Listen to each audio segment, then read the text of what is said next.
This is Tom Doody, middle-aged American living in New Jersey near the Lincoln Tunnel. If you were to visit my website, you would type Howdy Doody into Google. You'll find the correct spelling of the famous puppet. You then combine Tom Doody in a Google search for my site. The wealth, this is part 9 of text report published in the New York Times, November 2016, How to Hide $400 Million. It's a story about a man and a woman divorcing the ultra-wealthy Robert and Sarah.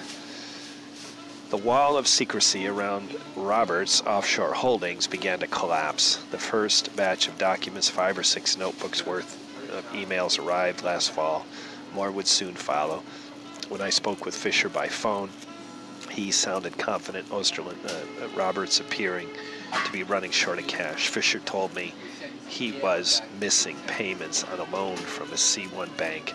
In August, after further delays prompting documents, Judge Gillen held Robert and his companies in contempt of court, dangling prospective criminal penalties. Soon after, Robert's personal lawyers in the case quit, citing irreconcilable difference with his client. Court filings this fall suggested that the civil litigation was drawing to a close. Though both Fisher and Oesterlund remained lawyers, they were barred from discussing. Remained Robert's lawyers. They were barred from discussing any final settlement. More even than the laws of the world's tax havens and offshore financials kept afloat by legions of professionals, accounting, lawyers, and corporations, agents. They were also paid well service, but the people who work to dismantle the system also have to be paid. And if the case of Fisher had constructed against Robert was correct, I was once proposed to him, then at least some of the money coming to him and Sarah would seem to be tainted.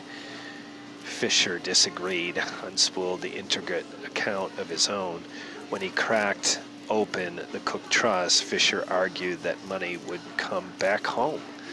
Whatever liabilities Robert had to consumers would be payable by what remained of the business. Sarah, by her payout, would live in Boca Raton with easy-to-reach United States law.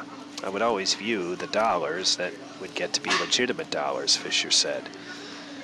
But this would be justice of wealth battling wealth, hammering through the veneer of trusts and shell corporations to serve private ends. Fisher's own role as a public crusader would end, circumstances by Sarah's interest. He and Potter had sent packages of evidence to Palm Beach Sheriff's Department, the Inspector General of HUD, and the United States Attorney General. Those authorities might take a hard look at Robert's business dealings and well-paid professionals who made them possible, or they may lay the packages aside alongside other complex cases that take extraordinary amounts of time and money to pursue.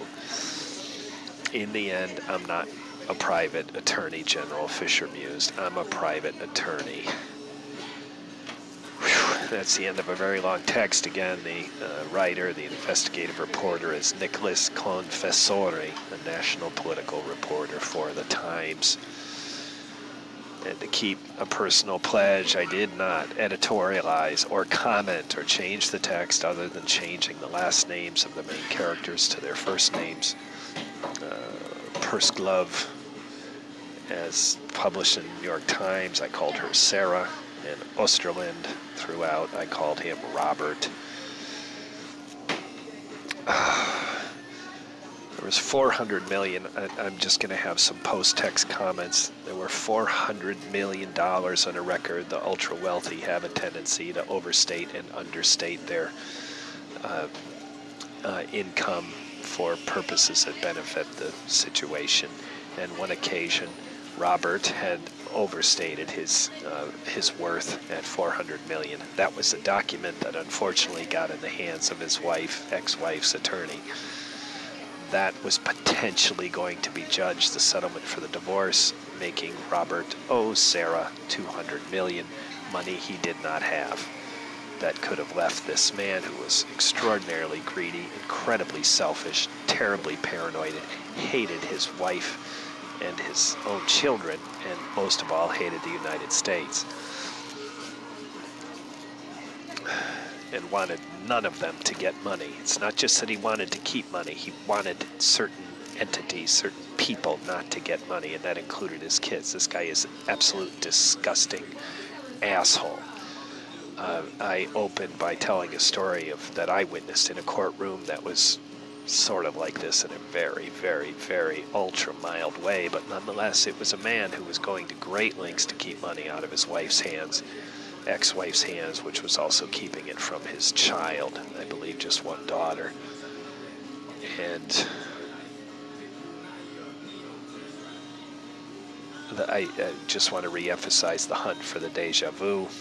I thought was great little sub-drama, and the fragility of friendships, this whole network of ways to hide money.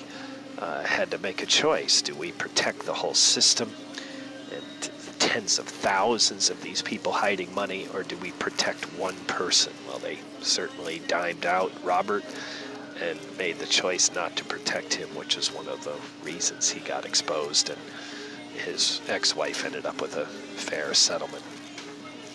This has been Tom Doody, middle-aged American living in New Jersey near the Lincoln Tunnel. If you were to visit my website, you would type Howdy Doody into Google. You'll find the correct spelling of the famous puppet. You then combine Tom Doody in a Google search from my site. Thank you for listening. Have a good day, good evening, a restful night's sleep.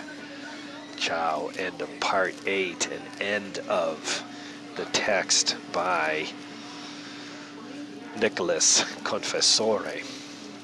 Published November 30th, 2016 in the New York Times. Title, How to Hide $400 Million. Ciao, ciao, ciao, ciao.